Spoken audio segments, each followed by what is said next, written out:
The only miracle is a change of heart. Forgiveness for ourselves, for others. To be aware is to forgive.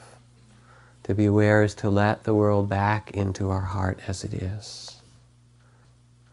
A military officer who just begun to try a meditation practice for stress reduction recently found himself standing in a long line at the supermarket.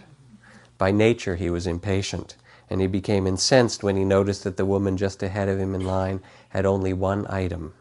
She was also carrying a baby, and when she got to the checkout clerk, she stopped to chat about the child.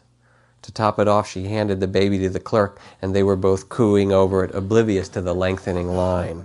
He got stiffer and more rigid, but because of his meditation, he became aware of the heat, the pressure rising in his chest, the forehead, the story, the images of what he might do, and the inner dialogue. What nerve, how selfish.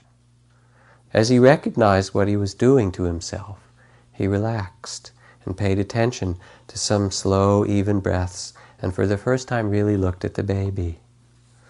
And finally, when it was his turn to get his groceries checked, he said to the clerk, "That was a beautiful baby." And the clerk beamed and said, "That was my baby. My husband was killed recently in a fighter plane accident, so my mother takes care of the baby now while I'm at work. She tries to come in once or twice a day so I can see him." We don't know. We get upset at so many things and we just don't know. So to be mindful and see these energies come is to accept them with some tenderness and forgiveness and not believe them all. It's really a mercy of the heart in our awareness.